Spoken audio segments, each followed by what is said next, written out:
Greetings YouTube and LEGO community. For the first video on this channel, I'm going to be showcasing my 10 redesigned Hellboy and the Bureau of Paranormal Research and Defense figures.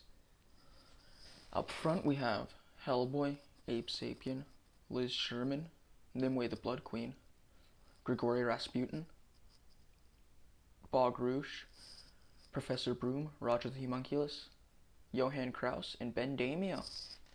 There will be future projects similar to this, all redesigning figures except for maybe one in the future. And let's get straight into the close-ups. First up to the bunch, we have the titular character Hellboy, also known as Nung-Un Rama. For this design, I mainly was inspired by, of course, the comic and the first Ron Perlman movies. Starting head down, his head was a random flesh head with the mouth and cheekbones painted on first in a dark red. Then sculpted on is his protruding chin and all of his protruding chin. Everything was then painted red. Then his horns and beard and hair was sculpted like the bun at his back over here. His jacket was a modified and painted Cape Madness trench coat with the slit at the back opened up more to fit his red demon tail. His left arm is a normal arm with a muscle sculpted on and a red arm. The Good Samaritan was a Lego Lone Ranger revolver with actually using a brown hilt which I cut and glued on. Not sure if you can see that. There you go. His right hand of doom arm, however, has a leg peg inserted into the torso, allowing a lever piece to connect in for a posable arm. I can link a tutorial in the description to a better version of posable arms. This just allows his arm to go flush and to go next to his torso without having to shave down the right hand of doom. The arm was then shortened with the sleeve sculpted onto it. It was shortened to allow a removable right hand of doom. The right hand of doom is sculpted onto another arm piece with hand joints to allow it to go into the shortened arm, with another hand at the bottom put in, and then all sculpted over and painted in its appropriate colors. This allows wrist movement. As you can see, it also comes out if you're not careful. His legs are slightly taller than the average figure legs due to them being scratch built using hip, 2 1x1 plates for the feet, and then 1x1 plates for the hoof inspired by official hoof pieces. The tails from the Red Devil Kid from the CMF series, glued onto the back of him with a sculpted belt. For a height comparison, here's him next to a normal sized Ben Damio figure. As you can see, he's around 1 to 2 plates taller than him, which is accurate while somehow not making him look improportionate. So we have Abraham Sapien, the fish guy. Starting off from the top, as I did before, his head is actually a Creo Transformer head with a stud shaved off. E-tape wrapped around the top of the face after painting it all in a sky blue, with the goggles and gills both sculpted on. The gills painted in a dark tan. The goggles have a silver lining, as you can see. I then used a sea blue to paint on all of the markings on the whole figure. The scuba piece, I believe I got from the Scuba Batman set that comes with Aquaman. No, the one that comes with the Penguin, sorry about that. I then shaved out some of the front of it and glued in 2 lightsaber rods and painted the bottom half of them silver to represent his water tanks, as seen in the Perlman movies, or Del Toro movies, whatever you call them. The arms are normal, just painted up with the sky blue and a bit of tan to represent fish markings, with some dark gray hands with the blue. Yeah, it's just some dark gray hands. The torso was an Ultron torso, as were the legs, severely shaved down on the sides and angled down because he's quite a skinny person. The leg hips also have it shaved to give it that hip-like feature.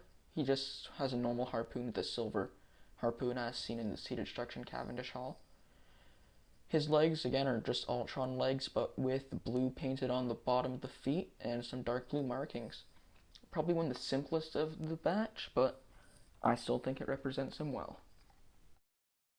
Next up is a character I've actually seen zero interpretations in LEGO of, which is Roger the Homunculus, as seen at the end of Volume 1 and Volume 2 of the Omnibus series.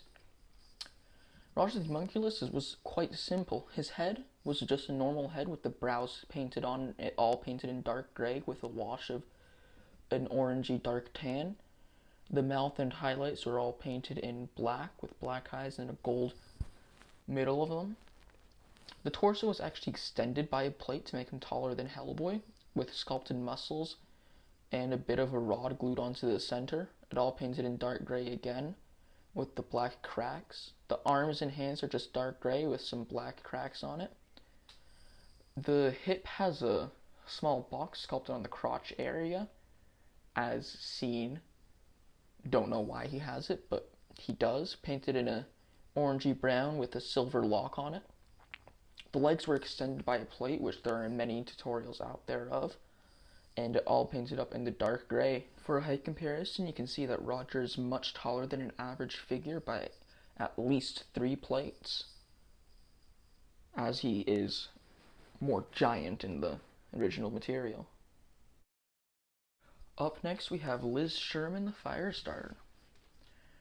Her hair is just a normal ponytail hairpiece without any modifications in dark brown. Her face was actually a gladiatorial face with the cheekbones wiped off, the lips repainted in red with some cuts and bruises added on. There's also a small nose ring, but I don't think the camera actually picks it up. I might show it in an alt shot. Oh no, there you can see it there. Very small and sculpted. The jacket was a Cape Madness sports coat, cut up and painted in a black with some silver zippers.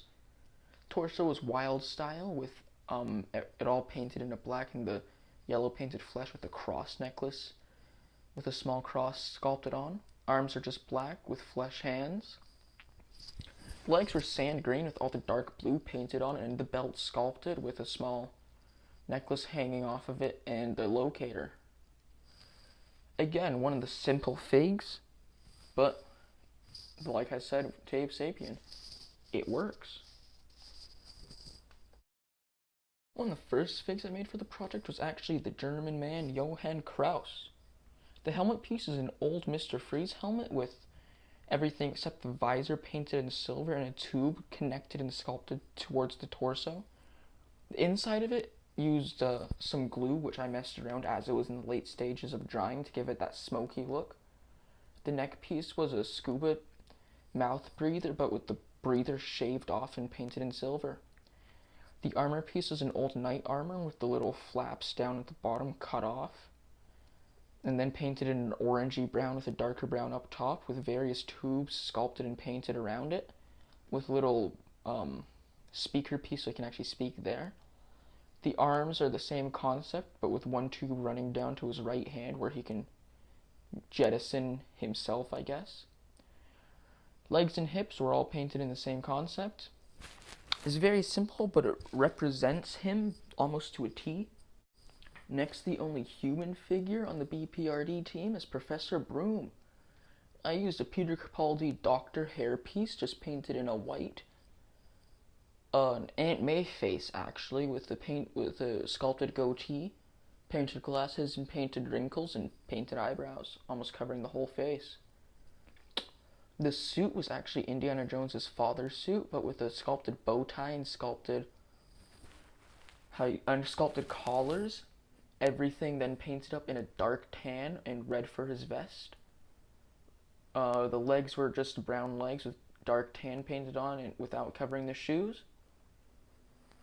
Only human, and there he is, father of Hellboy. First of the 3 villains I made is his main villain and summoner, Gregory Rasputin. The head was a random head with everything with all printing removed. I then painted on the SWAT sticker as he is a Nazi in the comic, and there's another character who is just a head who I borrowed the design from.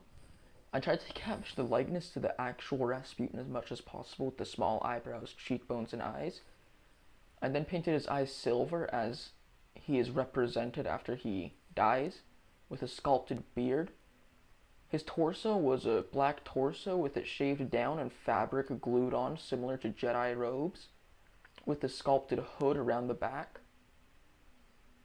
I then painted on his iconic dragon in gold on one of his straps.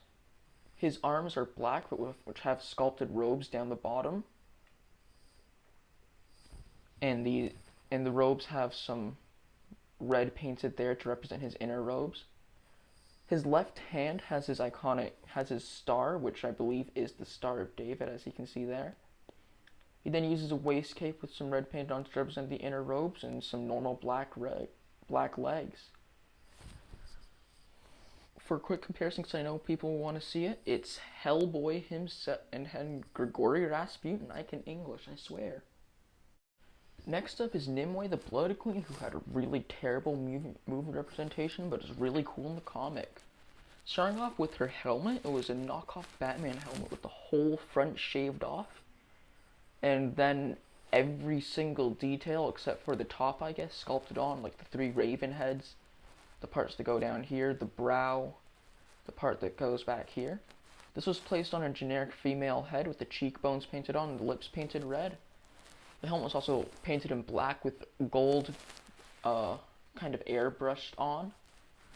The torso was a slave layer torso with everything taken off, and then black to represent some small silk robes going down in a V towards her legs, with then all of the flesh markings painted on an orangish brown. I then glued fabric around the torso with a bright red outline to make it look more interesting, with some dark red painted arms with flesh hands. I gave her Excalibur because I couldn't think of any accessory to give her and she looked bland without one. I used a waist cape and cut down the middle of it for the waist robe for the lower robes. In retrospect, I should have just used a trench coat for the whole thing, but did not think of it. She just has some black legs, and she's more clothed in the comic version. Probably the least well-known figure of the bunch is Bogosh, who only appeared in a couple chapters of Hellboy, but I just felt like making her. And as you can see, she is quite tall, because her original incarnation, she's more of a beast, but I just wanted to make it in a minifigure size. She's extended by 1.5 bricks, all glued to the mermaid and torso piece. Now, starting from the top, her head is 100% sculpted and painted by me. Her arms were extended and painted in a dark blue with a light blue and white outline down the middle, some black hands, and the nail she puts into Hellboy's head as the accessory. I then sculpted all of the detail, including her long stomach, and again extended it by a couple bricks. Her legs are just a mermaid piece, normal, with bricks sculpted to extend it. And not much to it. Here she is compared to Hellboy, and you can see she is quite tall compared to him, and is much taller than a minifigure.